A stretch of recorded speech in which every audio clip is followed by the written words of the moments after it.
Hello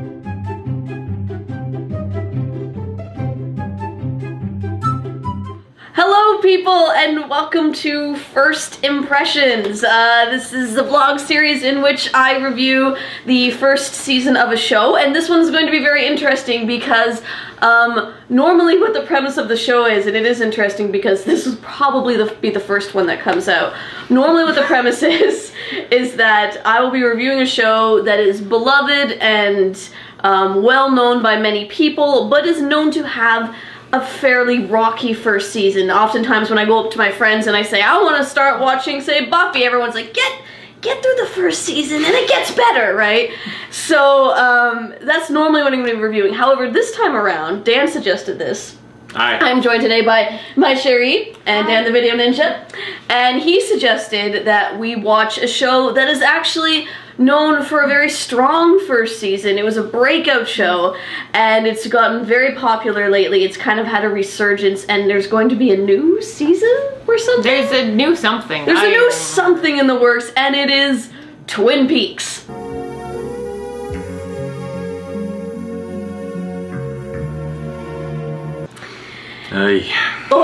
So we have just finished watching the very first episode. My phone is on. Whatever. So Twin Peaks, for those of you who don't know, it's a mystery, supernatural sort of type show made in the early 90s, later 80s, early 90s, I think, maybe, about the death. We'll get the research department to look into that.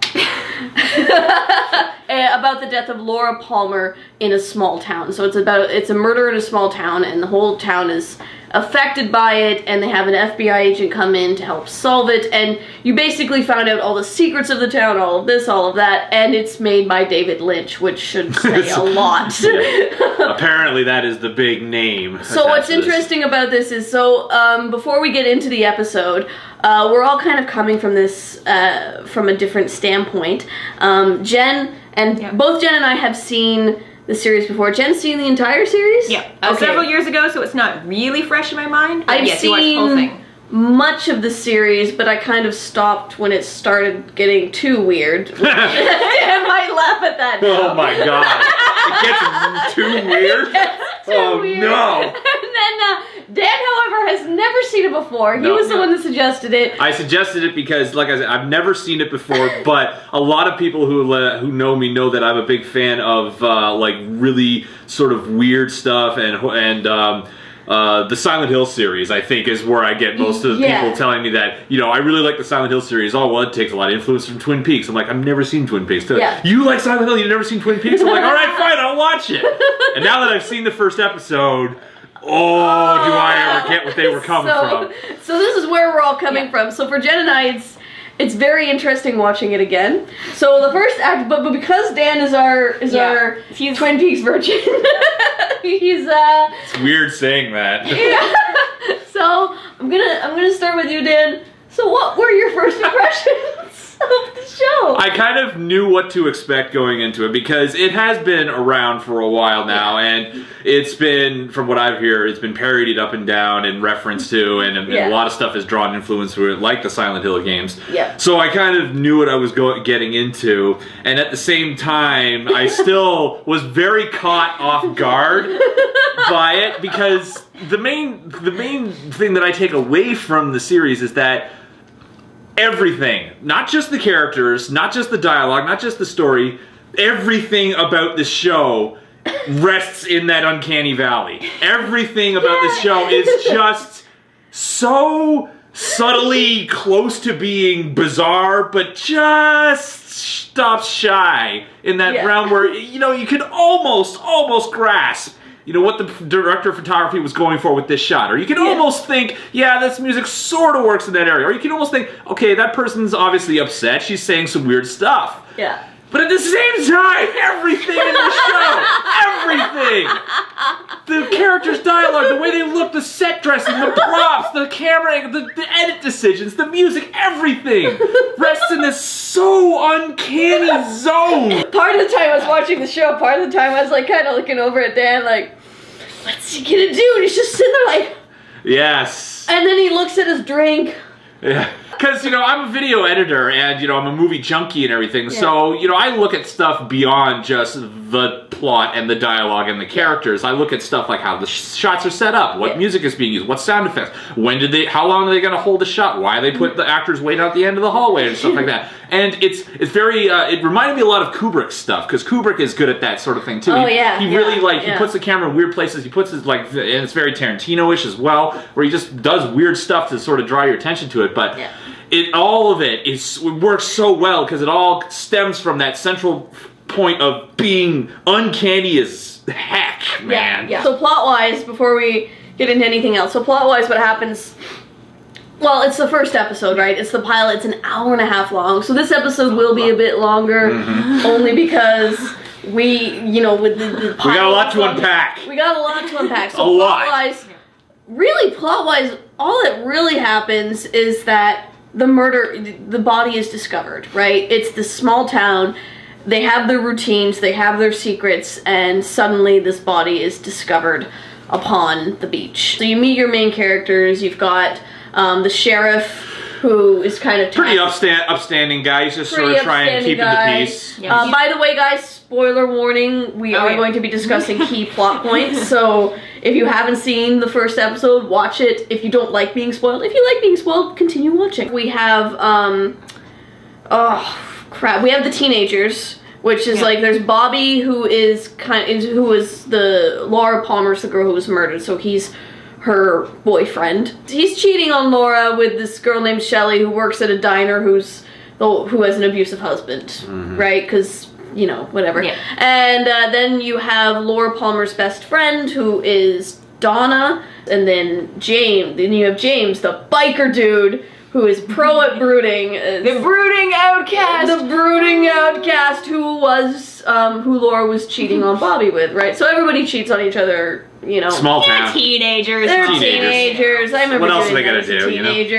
Then you have Laura Palmer's parents. Laura Palmer's parents, who are devastated, obviously. There's the family that runs the mill. There's several of them. So there's the family that runs the mill for now. Yeah, we'll leave them there for now. They will come into play later. There's also the weird teenager, the troubled, sexy one. Audrey! So there's the hotel people. There's a hotel there, and so Audrey is the daughter of the hotel owner, and Audrey is troubled, sexy one. Yeah. And then you have, there's the cops.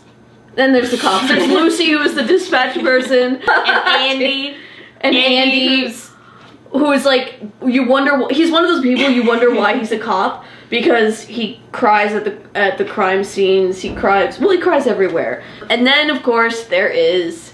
Diane, 11:30 a.m., February 24th. Entering the town of Twin Peaks.